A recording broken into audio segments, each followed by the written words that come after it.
Okay, everybody, we're going to go ahead and get started. My name is Kelly Kravitz, and I am the director of our Highly Mobile and At-Risk Student Programs Division at the Texas Education Agency. I have the honor of getting to lead and work with fabulous people in our human trafficking and child abuse prevention space. I'm also joined by my colleague, Monica Brewer. This is very much a collaborative webinar series, and our purpose is to increase awareness around human trafficking, child abuse prevention. This entire year, we've brought you a number of speakers and really proud of this effort, working collaboratively with the Title IV, Region 14 School Safety Initiative, Region 12, the Texas School Safety Center, DFPS, the Governor's Office, and I could go on and on. We want to increase awareness about trafficking in Texas schools. This is our second to last training this year. So please do mark your calendars for June 4th, where we're going to have a webinar that will be wrapping up and discussing a lot of what we've talked about over the year, the resources that have been shared, as well as addressing any of your questions. Today, I am thrilled. We have the Children's Advocacy Centers of Texas that are joining us. We have Luis Acuna Pilgrim, who's the program manager, as well as Lana Ahrens, who's the director of the national training at the Dallas Children's Advocacy Center. And so they have a really good presentation. You're going to learn all about the Children's Advocacy Centers. You're going to also learn about child abuse and neglect reporting. And they just have a really robust presentation. So with that, let's go ahead and turn it over to Lana and Luis, who will be presenting today. Good morning. All right, so going through these slides, so I go ahead and get started. Like Kelly said, my name is Luis Acuna Pilgrim. I work with the Children's Advocacy Centers of Texas. I'm the program manager. And today we're going to learn and talk a little bit more about the CAC movement, the model, what it is and what it isn't, ways to engage with your local CAC or your local centers across the state. We're also going to share some signs and symptoms of abuse, including sexual abuse and sexual exploitation. And we're also going to provide an overview of mandated reporting requirements for school faculty and staff as well. So it's very packed, but I want this presentation to be more of a collaborative approach. So if you have any questions, make sure to put them in the chat and we'll make sure to answer those as well. And if I talk too fast, I apologize. I want to make sure to give you enough information, but you can always just let me know to slow down a little bit. I get a little bit too excited and just keep going without stopping. So before I begin, I want to apologize for that. So the Children's Advocacy Centers of Texas, or CACTX, is a statewide membership association representing all children's advocacy centers in the Lone Star State. It was founded in 1994 with membership of 13 local centers. Today, CAC Texas membership includes 71 centers in large urban cities, as well as small rural communities. The organization, like the movement, has grown and evolved over the years and now provides this wider array of services and benefits. CAC Texas helps ensure the fidelity of the core services that CAC provides and provides program support as well. Lana, do you want to say something before we move on? I apologize for not allowing you some space to introduce yourself. That's fine. No, thank you guys for being here. My name is Lana Ahrens, and I'm excited to collaborate on this presentation. And I'm part of one of those 71 advocacy centers in Texas. I'm from the Dallas Advocacy Center, and so it's great to be here. So really excited to be here. Right. So the mission of the CAC Texas is to provide the full array of professional recommended services at the highest standard of care to all children impacted of abuse in the state of Texas. We do that by ensuring that we reach every child, provide every service, and make every effort to offer these services, these needed services for the youth, but also for the non-offending family members as well. So child abuse knows no economic, no culture, and no demographic boundaries, affecting children in every zip code across Texas. Statistics indicate that 1 in 6 children and 1 in 4 girls in Texas will be sexually abused before their 18th birthday. But tragically, only 1 in 10 will ever tell. Today, right now, 185 Texas children will be victims of abuse. Now, CACs is the one nonprofit to serve as the first stop for children entering the justice system because of suspected sexual abuse, severe physical abuse, or those who have witnessed a violent crime. CACs provide a safe, neutral, child-friendly environment where law enforcement, child protective services, prosecution, medical, and mental health professionals may share information and develop effective, coordinated strategies sensitive to the needs of each unique case and child. A CAC facilitates a multidisciplinary approach, or our MDT, in the investigation, the prosecution, the intervention and treatment of child abuse. The coordinated child-focused approach to work in these complex cases ensures that child victims move through our adult-minded criminal and civil justice systems without further trauma. Our network offers evidence-based recovery services intended to move children forward in life after trauma. Now, sometimes when we go out there, and I remember when I worked at Dallas CAC, we would go out there and present in the community, and they would say, "Well, aren't you guys a CASA program? Isn't it the same thing?" It is not. CASA, or Court-Appointed Special Advocates, is a volunteer organization that advocates for abused and neglected children to help ensure a swift and sensitive journey through the court system and to provide a voice for children placed in state conservatorship. So many times CACs are the ones that engage at the child before a CASA gets involved as well. But a lot of times we work collaboratively too. CACs and multidisciplinary team response to child abuse allegations are codified in the Texas Family Code. Each CAC is its own 501c3 nonprofit organization. This allows CACs to be agile, adaptive, and access certain resources that support our partners like law enforcement, DFPS, and prosecution. Over the years, thousands of children have received safety, justice, and healing because of the work of our MDTs. Success is ultimately shaped by the quality and timeliness of communication among our partners from different agencies and professions. Each CAC's MDT signs an MOU between all appropriate participating agencies as deemed necessary by the Texas Family Code and allows for collaboration and information sharing, which is critical when working these cases. Successful case outcomes depend on the participation of all partners. When they collaborate, it increases chances of positive case outcomes. All right, so let's talk a little bit more about the CAC evolution. Each CAC, like I said earlier, coordinates and supports the MDT response, which is the heart of the CAC model. Prior to the development of the CAC model, response and weaknesses in child abuse investigative, prosecutorial, and intervention systems were evident.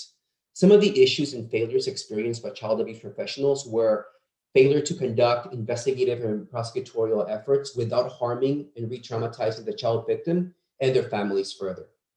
Also, failure to develop credible, fact-based cases and successfully prosecute these cases in criminal and child protection courts.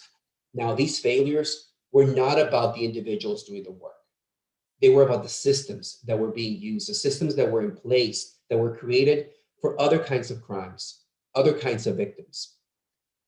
As they were systems that were failing these kids and these cases, it was these child abuse professionals who together, they came together to begin identifying what was wrong. Why were they failing despite their best intentions and efforts? One of the things that they realized was child victim interviews. They wanted to know who was talking to these kids, how were they talking to the children, and where were they talking to them? All these different factors were building up barriers for disclosure rather than helping kids tell their story of abuse. Another issue was this idea of interagency relationships. Our child abuse agency, CPS, law enforcement, prosecution, medical, and mental health professionals were all operating in silos, often seeing no common ground for their work, and the children and families were left alone navigating these complicated systems. Another issue that they realized was this notion of community awareness.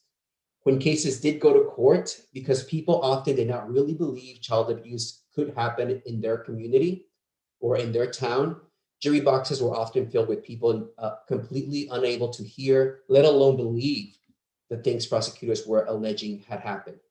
Getting a conviction on child abuse cases was almost as impossible. So as the CAC model evolved, teams have expanded beyond a focus on investigation and prosecution to include mental health, medical, and advocacy services as well. So I'll stop there. I know it was a lot of information. Do we have any questions? Yeah. All right. Well, all 71 of our Texas CACs look different. The one thing they do, and they do collaboratively and share, are two primary goals. One is to minimize the re-victimization of child victims and supportive family members. And two, facilitate successful outcomes for those kids and families through effective fact-finding and strong case development. So our 71 CACs, they serve 210 out of the 254 counties in the state of Texas. 98% of the Texas population is covered by a CAC. So we want to make sure we want to make sure that in areas where in rural areas where there's not a CAC present, there's going to be a CAC that would serve the child on a courtesy basis for the neighboring counties as well. So even though we don't have a CAC in all the counties, like I said earlier, 98% of the population is covered by a local CAC. In 2020, even though there was COVID hit, the pandemic hit, kids were not in school, we still saw a 4% increase between fiscal year 19 and fiscal year 20 on cases that were brought into the center. So last year, fiscal year 2020, we saw a little bit over 61,000 children in Texas across the state. As you can see here, the majority of those cases were sexual abuse in nature. So 66% were sexual abuse in nature, and 65% were females, which on average would be a little girl between the ages of 6 to 12 that has been sexually abused by somebody she knows, loves, and trusts. And Lana will share more information on that as well later on. So here is just a quick representation of where we are, so you guys can get a glimpse of our centers across the state. And in those counties that are in white, I would venture to say the majority of the population is cattle, some cows out there, rather than individuals. So just as a quick reminder, you want to make sure, here's a quick snapshot of our but I also want to make sure that local partners, local school districts understand and remember that teachers and all school employees are considered professional reporters in Texas and are required by law to report suspected child abuse or neglect immediately. If you suspect a child is in immediate danger, so if somebody has access to the child, that the alleged perpetrator may have access to the child after school, make sure to call 911 immediately. And if that's not the case, you make a report of abuse and neglect to the Texas hotline at 1-800-252-5400. And at a local level, we want to make sure that local school districts understand how to engage with your local CACs. They can provide training and awareness on child abuse, neglect, and trafficking. They will help you meet those critical requirements to ensure that all your school faculty and staff are trained on what to look for, the signs and symptoms. And if you have any questions on, if you have questions on policy development on how to better advocate for these kids, the local CACs can provide that guidance as well. And of course, they provide resources, materials for schools and school employees. Another thing that local CACs can provide is parent and student training, which is anti-victimization programs for students, and of course, awareness and prevention of child abuse and trafficking and neglect for parents and guardians as well. So if you learn anything today, remember this slide. So here are some of the 6 things that local CACs and NDT CACs serve and provide services at a local centers. All our local centers will provide these key services. One of them would be the coordinated investigation. It's a joint investigation. As soon as a child comes into the CAC, they'll provide a joint investigation. And another one is a forensic interview. These are conducted in a manner that is legally sound, of a neutral fact-finding nature, and are coordinated to avoid duplicative interviewing With sexual abuse cases in particular, more times than not, there's no physical evidence. It often comes down to what the child can tell us about what did or did not happen. The forensic interview not only needs to try and get such detailed information about the child experience as possible, but to do it in a way that will ensure the process itself is defendable in court. The interview can serve as a roadmap for the investigation. What corroborating evidence might be available, what other witnesses might be there as well, but also for what services might be relevant for this case and for the child and the family. Another thing that the local centers also provide through the MDT response is case review.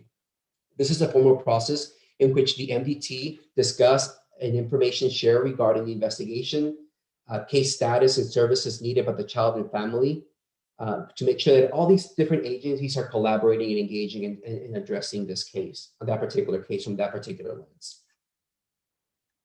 Beyond just the interview and the initial intake, these meetings are also intended to identify and address medical, therapeutic, victim advocacy, and social services that are needed by the family and for the child as well. One of the things that all our centers are receiving is the statewide intake. So now when somebody makes a report to either law enforcement or DFPS hotline, those reports will be also received to our local CACs as well. This allows to make sure that no children are missed or fallen within the investigative systems that I talked about earlier. So when a report is done to the hotline and it meets case criteria for an investigation, the CAC will actually receive their report. At that point, they work closely with either law enforcement or local DFPS staff to ensure that the child is brought into the center to provide the MDT response if needed. So again, this allows for our local centers to have another set of eyes on these cases that are coming in and help our local law enforcement and our local DFPS staff as well. Now, when a mandated reporter makes a report of child abuse allegations, these cases are then brought for an MDT response as well. That's something fairly new to help make sure that these cases are brought into the center as soon as possible. So in a nutshell, this is how the CAC model really looks and how the cases are brought into the center. Like I said earlier, when a report is made either to DFPS hotline or law enforcement, those cases are then funneled into the CAC. And if they meet case criteria for that particular CAC, at that point, they'll provide this MDT response and all those different services that provide.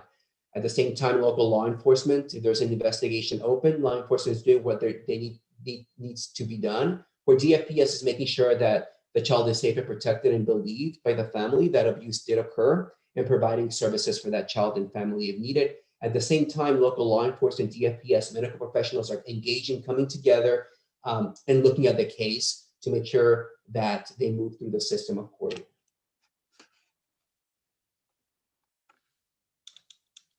Any questions so far?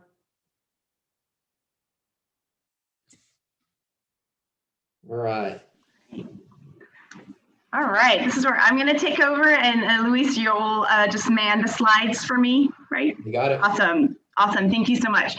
So I realize that this is a topic you guys have been trained on. You have probably heard this information before, but that's okay, because I think we need to be constantly talking about this topic, constantly reviewing what are the definitions, what are the signs of child abuse, and how do we respond as educators in the school system? How do we handle child abuse and disclosures? And so the more we hear it, the better educated we are, right? We know knowledge is power. And so it's okay if this is review. I know this is review for all of us, but hopefully today you'll leave with some more information and more empowerment. So we have to talk about grooming when we talk about child abuse, especially child sexual abuse. And I know this is a word that we have probably all heard, and I think the general public is hearing the word more, but do we truly understand the definition and know what grooming is? So I'm going to leave you with the best definition I think that is out there about grooming. And I have to give credit to Dr. Jim Tanner and Dr. Stephen Brake, who co-authored a paper called Sex Offender Grooming. And both of these gentlemen are experts in the field of sex offenders and have worked with and have studied sex offenders for their careers. And so I highly recommend that you reach out and find this paper. It is easily accessible online. If you just Google Dr. Jim Tanner, sex offender grooming, you will find this paper. It is, for lack of a better word, it's a pretty easy, understandable read, right? It's not too wordy, scientific. It's an easy read. It's easy for us to understand and get information from it. So if you leave with anything today, find that paper, Sex Offender Grooming by Dr. Jim Tanner and Dr. Stephen Brake. So they define grooming as, it is a patterned behavior, okay? It is a patterned behavior. It is not accidental. It is planned. It is thought out. And it's patterned behavior because it's something that all sex offenders use, okay? They use the same kind of behaviors and patterns to abuse children. So it's a pattern behavior designed to do three things. It wants to maximize the offender's ability to sexually assault children or teens, okay? So increases their ability to do that, while at the same time minimizing the victim's resistance, okay? We're never saying it's a child's fault, right? We know 17 and under can't consent, okay? But the grooming, it minimizes their ability and their power and confidence to say no. And so it minimizes that resistance while also minimizing their ability to disclose. And if they do disclose, it minimizes the fact that they'll be believed. If they do come out and tell a trusted adult, if they tell a trusted teacher, the offender has put themselves in a position where no one's going to believe that kid, right? No way, not that person. And so it's designed for those three things. And also be aware that there are two types of grooming. They're not only grooming the victim, right? So we have the victim grooming, but you also have environmental grooming. So what does that mean? That's us. That's the community. That's the schools, the principals, the teachers. An offender wants to put themselves in a position of power and authority where they are trusted and they are likable. And it's the teacher that everybody loves. It's the coach, that everybody loves. And that's very purposeful, right? Because they don't want the child to disclose. They don't want the child to believe. Offenders don't want to get caught, right? No, offenders know if they get caught, hey, you're going to get arrested, you're going to go to jail. So that's why the grooming is so intentional. And so we have to be careful of it ourselves to know that we are also being groomed by the offender. And so that's why we see in the media, in the news, it was a teacher arrested, it was a police officer, it was a youth pastor, because it's purposeful. It's purposeful putting themselves in those positions to maximize their ability to offend, to minimize victim resistance, and then to minimize the disclosure and minimize the child being believed. So that is grooming in a nutshell with that definition. So we can continue on with our signs and symptoms, our definitions. We will start with sexual abuse. It is the #1 case that we see at child advocacy centers. We know that 1 in 10 children are sexually abused before their 18th birthday. You have the definition there. I also want to make note that within sexual abuse, there does not have to be direct contact, right? We know that a child can be sexually abused and there was no direct contact because we know that offenders can sexually abuse a child by the production of child pornography, the taking of the nude images of a child. And I say that word, and now I want to educate us on new terminology. We are really moving away from using that word child pornography. It minimizes really what it is, and what it is truly, it is child sexual abuse material. You'll hear it referred to as CSAM. So we're not using the word child pornography. I know there's some legislation that is in process to officially change the term child pornography to child sexual abuse material. Okay, so that's what it is. You have your signs there on the screen. We know the #1 sign that a child has been abused or neglected across the board is going to be that major change in normal mood or behavior. And that is especially important in sexual abuse because physical evidence is incredibly rare. I will say it is. Most detectives I work with say they never see physical evidence. Maybe in 3% of cases, there might be some physical evidence, but it is extremely rare. And there's so many reasons behind that. One, we know children often delay disclosure, right? They're not going to immediately come out and tell. We know our bodies heal very quickly. So if we have been assaulted, the body heals quickly. And offenders, you know, if they're assaulting a child, they don't necessarily want to hurt the child physically because they don't want to get caught, right? So many reasons around that. But just know, just because there is not a sign or a physical evidence does not mean that something didn't happen. And we have always got to believe our children. So that is sexual abuse in a nutshell. Physical abuse, again, major change in normal mood or behavior is the #1 sign. And we know with physical abuse, it's generally our younger kids that are going to be more at risk. Then as our kids get older, we know that then sexual abuse becomes more of a concern. But here with physical abuse, we're really concerned, especially with the younger kiddos. And we know that kids fall down, kids run into things, kids get bumps and bruises. That is not what we're talking about when it comes to physical abuse, okay? It is an injury. So we have to pay attention to those patterned marks, patterned injuries, an injury in a location where a child would not normally injure themselves, because that's always, that can potentially be a sign that that injury was inflicted. So if it's a pattern, if it's an area of the body that does not normally injure on its own, such as the ears, think of the back of the body, the back of the arms, the back of the legs. Those are areas of the body that don't get injured typically unless it's inflicted, okay, unless it's a physical injury.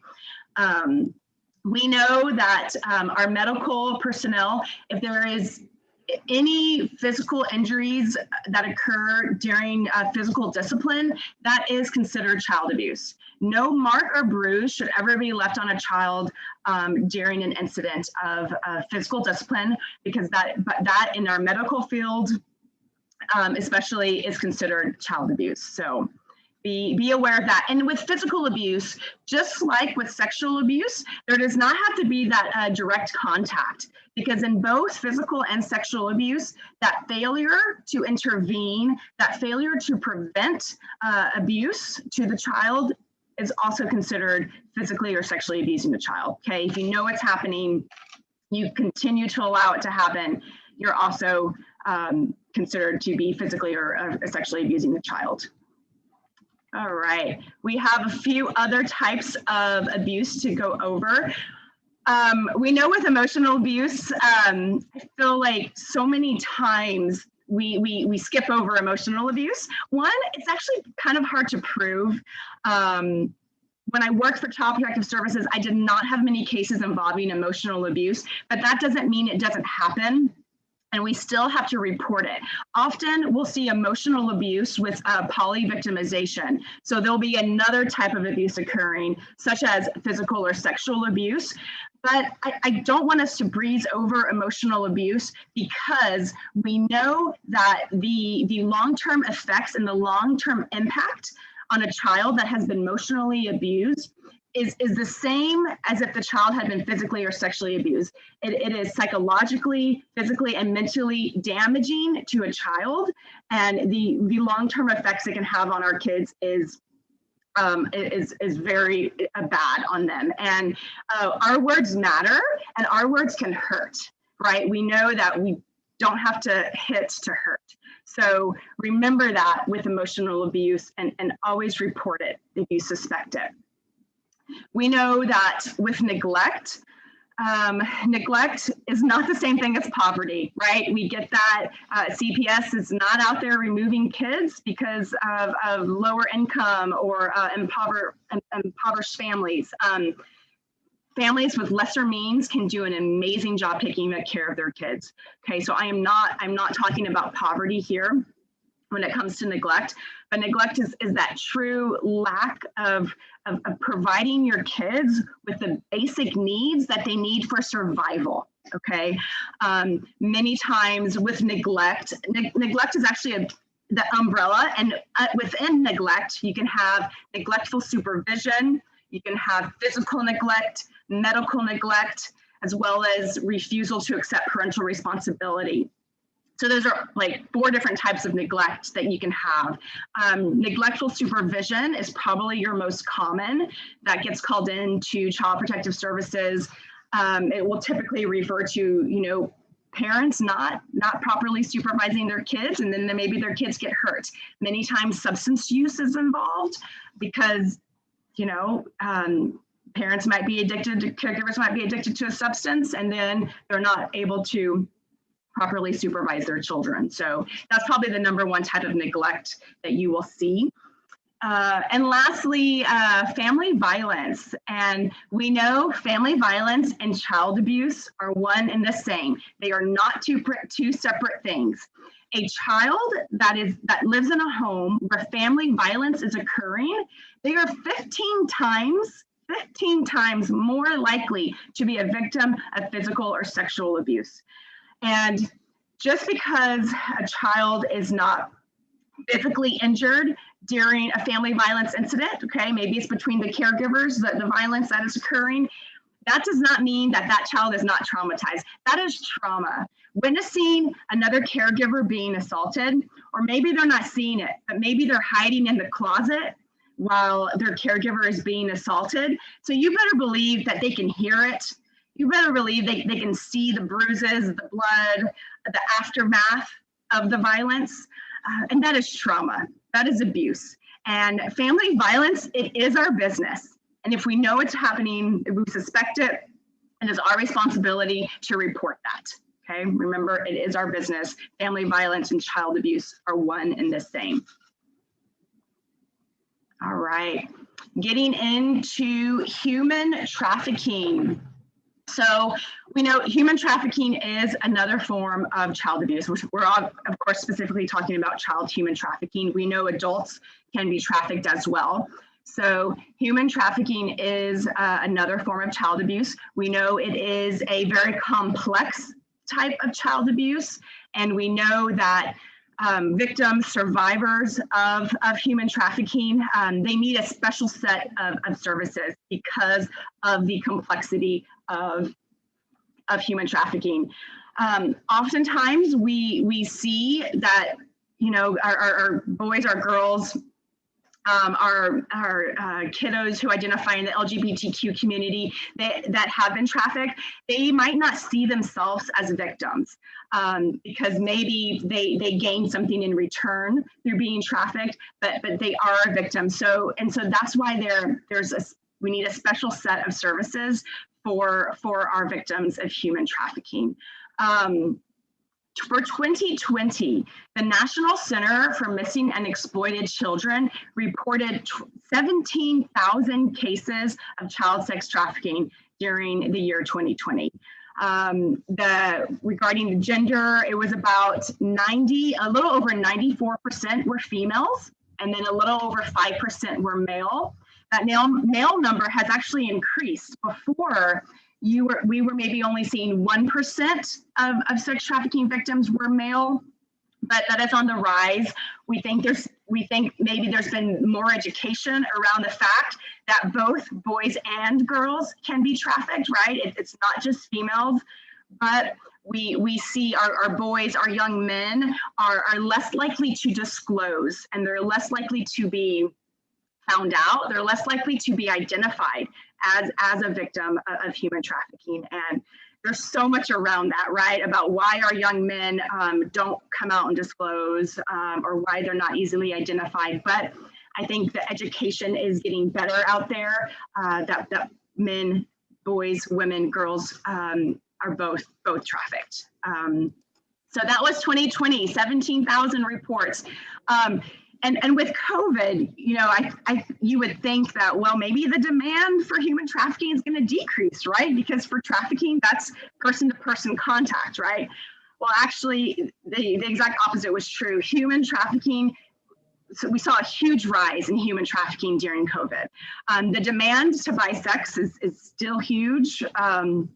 Even during a pandemic. And so unfortunately, there was a huge increase in human trafficking. And then with so many teens, and I say teen because at least in the United States, the average age that a child is trafficked is around the age of 15.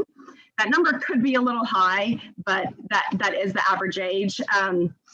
So many of our teens, all of our teens, young adults are online, right? And so a lot of human trafficking, a lot of recruitment happens online, right? Happens on social media. So there was definitely an increase in human trafficking during COVID. And we also know, know that victims will probably never disclose. They don't see themselves as victims. They're probably in love with or believe they love their perpetrator. And so many times it's a lot harder to quantify how many cases of trafficking are out there and victims of trafficking, because many times they'll never disclose, right? So it's very difficult to say, well, we're seeing 10,000 cases, or I feel like there's a lot more that are not reported. And so we, as educators, we have to look at those signs and symptoms and ask those questions to make sure that if you have suspicion of abuse or trafficking, make sure you make that report. Your job as an educator is not to investigate, is not to find out if abuse did happen or did not happen. A mere suspicion is enough for you to make the report. Let law enforcement, let DFPS do their job. Your job's already done by acknowledging and by making that report. Another thing that I want to say about trafficking is this idea of familial trafficking or family-led trafficking.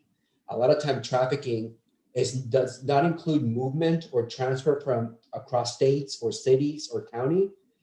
Trafficking can happen in their own home, right? If a guardian or parent is allowing or getting access to their kids, and that individual, that adult, is receiving something of value, free rent, drugs, whatever it is, for access to that child, that is a form of trafficking. You have to see it as such. Sorry. Soapbox down. Yeah, no, I could spend the whole day here. Yeah. So, but yes, I love that you brought up the fact that it does not have to involve money. I think we always think trafficking, it's the exchange of money, but no, it's an exchange of anything of value. So, and if you look at the risk factors, right, we've got, homelessness is a risk factor. If they run away from home, and often they're running away from a bad situation, right? Maybe they're in an abusive home, so they run to the streets and then are quickly picked up by traffickers. And so they need food, they need a place to sleep, clothing, things like that. And so anything in exchange of anything of value. And so you have your risk factors there.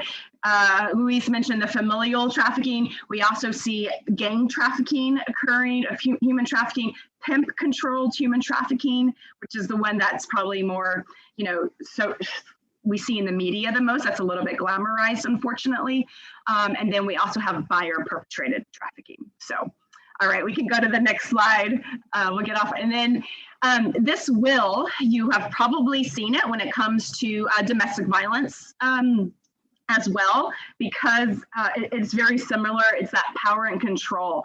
I think so many times we might have those underlying biases where we're like, well, why don't they just leave? But reality, we need to be thinking, well, what is making them stay? What is keeping them in that life of trafficking? And here it is, right here on that wheel. It is that power and control.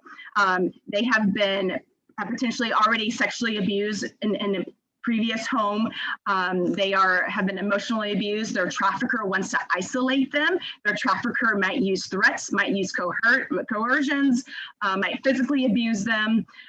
So many things are involved in why it is so hard for victims to get out of the life, and why it is hard for them to identify as victims. So remember the power and control will when thinking about late, and please know this is referring to both our labor and our sex trafficking, and many times we can see them be victims of both. Anything, Luis, to add on the wheel? Yeah, and not on the wheel, but just, when the child does get recovered or identified, and then we provide services, and the CAC is involved, law enforcement, service providers are involved, and we're seeing that the child is moving to a better place, and all of a sudden something triggers the child, and then they go back into the life. It happens. Kids will run away. Kids will get in and out of the life several times before they finally decide, we finally leave that life. So just kind of be aware of that. It happens for many law enforcement folks, or even for our folks in the CAC. It's hard to see that. You put so much time and effort to make sure these kids are safe and protected, but then something happens, something triggers. Maybe the child all of a sudden needs additional funding, more money, whatever it is, lack of love and support, and they go back into the life, or go back to that pimp or that situation. So just know that it does happen, but we're here, and they have a place to always come back to. Exactly. Yeah, great. So what do we do, right? What do we do with all this information if we recognize it, we suspect it? If a child discloses to us, one, we're going to remain calm, right? And two, and most importantly, I think number two, in believing the child or teenager or young adult, we have got to believe our children. Disclosure rates are very low, okay, very low. It is very hard and difficult for a child or teenager to come out and disclose that they've been abused. So if they have made that decision to come out and disclose, we have got to believe them. They are not telling because they want someone to get in trouble. They're telling because they want the abuse to stop, not because they want someone to go to jail. Okay, so believe our child. Sometimes I hear, well, this is the dramatic child. Well, this child's full of drama. You better believe that the offender specifically targeted that kid, that teenager, because they were the one everybody thought was dramatic because of that. And so always believe the kids, no matter what. One, it's not our role to decide if that child's telling the truth or not, right? Because they will get that forensic interview. Law enforcement will investigate. Child Protective Services will investigate. So believe the child and allow the child to talk. But I would just, with the caveat, we don't want our educators interviewing kids, right? We don't want the school counselor interviewing the kids. We want them professionally interviewed in a forensic interview. So allow the child to talk. Just get the basic information you need to make a report. That's it. You don't need all the details of the abuse about, the who, the how, the when, the where, the whys. No, you don't need any of that. That will be gathered in the forensic interview. So remind the child how brave they were for telling, and take action, right, immediately. Don't panic, don't overreact, right? I know that's easier said than done, I know, but I know we are all professionals, and it's not a matter of if we're going to have to respond, but when we have to respond. So be prepared ahead of time. Never promise a child anything that's out of your control. Don't minimize the child's feelings, and don't overwhelm them with questions, right? We never want to over question a child. Again, we want them to be professionally interviewed. And I know we said this earlier, but if that child's in immediate danger, if school is out and our child's going home to the perpetrator, that is a call to 911. Get your local law enforcement, get your detectives involved immediately. You're also going to call CPS, but CPS has a different response time, right, than law enforcement. You call 911, that's an immediate call to law enforcement. They have to respond immediately. CPS could have up to 24 to 72 hours to respond. So immediate danger, law enforcement. Yeah, and I'm sure, I've heard stories from our local centers where the child discloses abuse to a teacher, and all of a sudden the teacher's asking way too many questions. So when the child then is brought in to a local CAC for a forensic interview, at that point, the child already disclosed once. And they might say, well, I already told all my story of abuse to this teacher. Why do I have to tell you now? right? And so and so now we have to be very careful and navigate that space because we never want to re-traumatize that child. Prior to the CAC model and prior to the forensic interviewing model, when a child was recovered, when a child disclosed, many times the teacher will then ask him all those questions, and the child would then brought into the principal's office, and then they were asked more questions, and then law enforcement would come in, and each time the child was traumatized over and over and over again. We want to make sure to minimize that trauma and re-victimization. So ask enough questions, like they said, and then just make the report, and then your job is already done. Yeah, I think that's kind of nice to know, right? That's it. That's you've done your job. You made the report. Your job is over, right? So it's kind of nice, and let the professionals take it from there. So, yeah. So we're going to talk a little bit more about some of those schools' requirements, responsibilities. We know that district administrators play an important role in the prevention, the recognition, and reporting of child abuse, neglect, and human trafficking. As administrators, you are in a position to make positive impact on the lives of children within your district by implementing policies and practices that support faculty and staff in recognizing and reporting concerns of abuse, but also making sure that you meet those key requirements that are outlined in the Texas Family Code. One of the things I want to make sure that we address here is this requirement that if you suspect, and your suspicion is enough for you to make the report, that's all the law requires for you to make the report within 48 hours of that first suspicion. Now, like we mentioned this a couple of times throughout the presentation, if the child is considered an immediate danger, make sure you make the report immediately. Look at your policies, talk to your principal, look at your school district policies to see what protocols are in place. If the child is closest to you in the middle of class, but then it's early in the morning, you don't know if the perpetrator might midday or during lunch stop by and pick up the child and then to take him home or her home to be re-victimized again.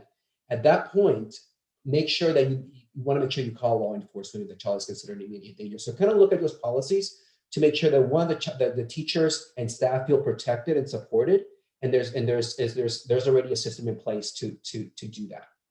Another thing is making sure that you're now required by law to first report a suspicion to a peer, a colleague, or a supervisor. I think that's very important. If the teacher suspects or there's a disclosure of abuse to that individual cannot delegate that report to anyone else. But also the supervisor cannot tell that teacher or that faculty member, well, I know the family. I've taught their kids, they're okay. Let me reach out to them first to see what's going on. You never want to do that. You have to make sure that there's systems in place for that reporter to make that report immediately. Anything you want to add there? Got it. Perfect. It's been a couple of years since I've been out of this training, so I want to make sure that I'm getting everything right. Hey, Luis, yes, Lana, sir. there was one question. It was brought back a while back, Lana, and it might fit in here with talking about Texas policies for schools. When you were talking about physical abuse and the definition, the question came up, is there a discussion about creating law to eliminate corporal punishment in schools in response to eliminating physical abuse? And that's, I know that's a nuanced question, but that was the one question we've had in chat so far. Yeah, so I know at least the Dallas County schools we work with, corporal punishment is not allowed. So Luis, do you want to expound about? Yeah, so it depends on the region. It depends on the county and the school district. From what I gathered, I haven't seen any bills come in that address this at this point here in Texas. But if that's something that we can push forward, we can certainly have this conversation. Yeah. Yeah, it would be good. Yeah, definitely. Yeah. So again, we want to make sure that local school administrators, one, are trained on what to look for in child abuse, neglect, and trafficking. They know those laws on reporting, and like I said earlier, adopt those required policies. Look at those policies from that lens, and one, how to better advocate for the child, but then also how to better support your schools and your faculty and staff in regards to to training and policy requirements, right? So another guidance for campus leadership here is one of the requirements is allow DFPS and law enforcement to come and visit the campus during the course of the investigation.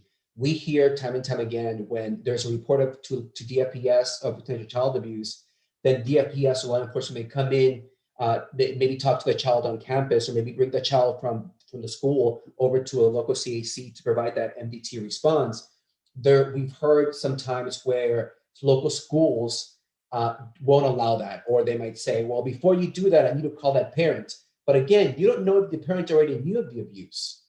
You don't know the home dynamics or family dynamics. So it's and then at that point, you might be impeding within the investigation. So again, there is a protocol, and there is a mandate that allows DFPS and law enforcement to talk to the child on campus and maybe bring the child transfer the child to the local CAC as well. Take steps to protect the confidentiality and anonymity of the report. We never want to say, hey, go to your best friend or another teacher or another faculty member saying, hey, Susie just told me this horrible story. And then you tell them the story again and share that information to somebody else. At that point, not only will that individual that was first close to has to make a report, now the other individual has to make the report as well, right? So just kind of be aware of that. We want to protect the child. And of course, avoid implementing policies that require faculty and staff to consult with administration or other staff before they make the report of child abuse and neglect. Again, leave the detailed question and investigation to DFPS and your local law enforcement agencies. Real quick on that, Luis, the whole fact that your information is kept confidential when you make that report. And often I hear from when I do school presentations, they're like, well, CPS told that it was the school. CPS is not allowed, it is against the law to disclose your confidential information. Now, you know, the caregiver or the parent, they might try to guess that it was the school or the teacher, or they might make an assumption. But please know that your information is kept confidential. No one is disclosing who made that report. So hopefully. Absolutely. And yeah, and one of the things that we advise and recommend to our teachers and to our administrators to review policy and add into policy is when you make a report to the hotline or to traffic or to 911, make sure you let them know that you are considered a mandated reporter in the state of Texas. You are a teacher. That carries some weight when you make that report. That also triggers from DFPS hotline. If there's a sexual abuse in nature, an allegation of sexual abuse in nature, at that point, that report will be sent to the local CAC as well. And then that's a new requirement for local DFPS staff when it meets protocol and it's sexual abuse in nature, and it was from a mandated reporter in the state of Texas, that triggers that MDT response as well. So just kind of be aware of that. We also do not recommend to make the report online. That takes some time as well. I know we hear from teachers that say, well, I've been on hold for 2 hours. I've been on hold for 3 hours and nothing ever happens. Or I've just been on hold. There's been, I've had a call with statewide intake not too long ago, and the waiting times are not that long, right? They might be 30 minutes, they might be 15 minutes. It depends on the time of day.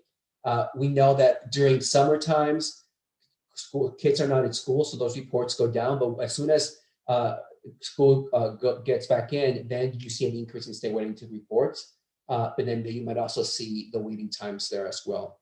So kind of look at those policies, make sure that the teachers understand that there might be a wait time when you make the report, and then make sure that they're supported by when they do that. Local CACs, like I said earlier, they can provide some training when it comes to educators and anti-victimization program for students. Our CACs can provide that service. It's absolutely free. They can come to you. They can do it in person. I prefer doing it in person just because it allows for that nuance and ask those specific questions when it comes to child abuse and neglect and reporting that are specific to that school district. So that's my recommendation. We can do it virtually. as well nowadays. But yeah, we prefer those face-to-face trainings. Our CACs can also help meet the new training requirements for school board members, and also for the additional requirements that are put out there as well. And all, like I said earlier, all these services are absolutely free. And then they also have additional posters and flyers and any information that you need for your faculty, staff, and students as well. Over the course of the summer, TEA and CAC Texas collaborated on putting this toolkit, and we're pretty proud of the work that we were able to do in a pretty quick turnaround. Like I said, all these services are absolutely free. You can reach out to your local CAC and you can request those posters, guidance for school administrators, and also guidance for school faculty and staff on signs and symptoms, and then the process and on when to report and how to make that report as well. And of course, remember to reach out to your local CAC. That's my information. And if you have any, I can connect you to the local CAC if you have additional information.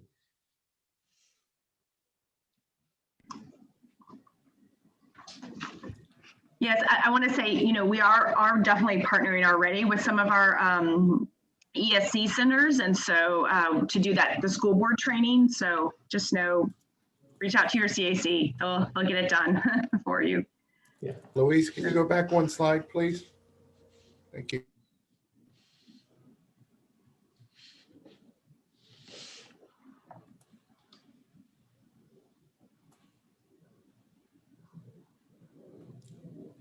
Great. So do we have any other questions from folks?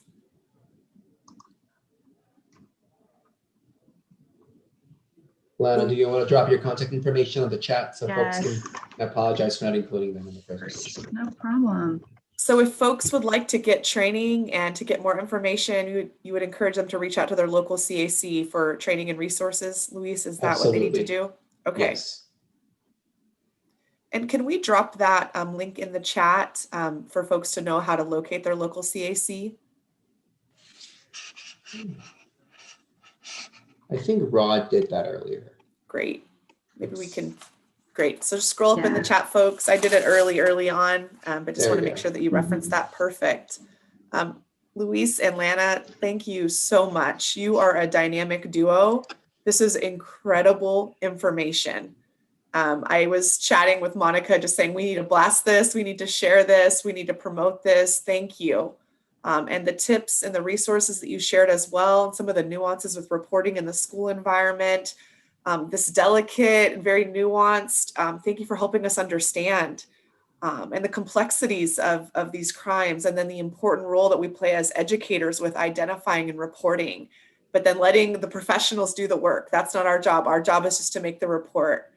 And thank you for dispelling this information out so clearly, sharing with us about CACs and just the important role and work that you guys play, and then really walking us through child abuse and neglect and trafficking, and then what to do. So this was excellent. Thank you guys so much. Everybody who listened today, here's our QR code. We have this at the end of our presentations. We'd love to get your feedback, anything at all that we can improve upon, things that you enjoyed about today. Would love to get that feedback, and then go ahead and go to the next slide. Additionally, with getting some feedback on today's presentation, this is actually a survey that we are doing for the whole webinar series for the whole year. And this is really where I'd like you to focus your effort and energy. We will use the information that you've shared today to support us with our planning for next year's webinar series. And we want to hear the good, the bad, and the ugly of this webinar series. Everything from the content that we've discussed overall throughout the year to the timing. And we want to serve you. You are the end user. You are our educators. You serve our students every day. And we want this series to be what you need it to be. So please do provide us feedback. We look forward to reviewing it, and we'll be using it to support our planning for next year.